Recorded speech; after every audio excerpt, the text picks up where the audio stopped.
conserver la forme de votre haie ainsi que sa densité, il est préférable d'utiliser un taille-haie. Son utilisation peut s'avérer compliquée. Il y a des consignes de sécurité mais également d'entretien afin d'en tirer tout le potentiel. Pour le matériel, vous aurez besoin d'un cordeau, d'un anti-résine, d'un chiffon et d'une balayette. Pour les outilles, vous aurez besoin d'un taille-haie électrique, d'un taille-haie sur batterie, d'un ébrancheur,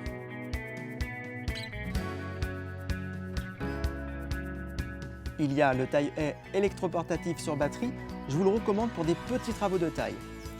Le taille-haie sur fil électrique pour des haies plus importantes, sans oublier le taille-haie à moteur thermique, plus lourd, plus puissant pour des haies plus conséquentes. Plus la lame est longue, plus le travail sera rapide.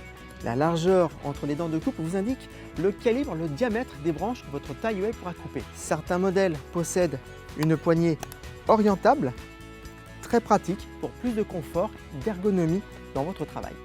Petit conseil, n'hésitez pas à utiliser un ébrancheur pour les branches un petit peu trop grosses pour les lames de votre taille-haie.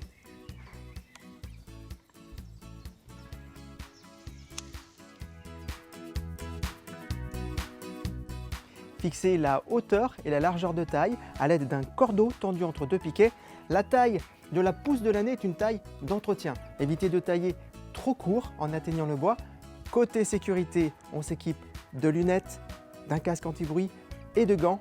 Et enfin, le fil sur l'épaule vous évitera tout accident. Commencez toujours la taille de votre haie par les faces. La partie supérieure sera taillée dans un deuxième temps.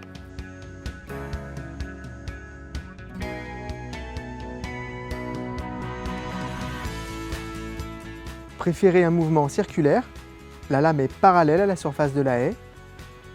Je ne tends pas trop les bras pour éviter la fatigue et je garde toujours les deux mains sur mon outil.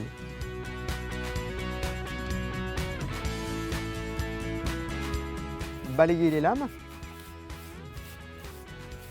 et vaporisez un aérosol anti-résine.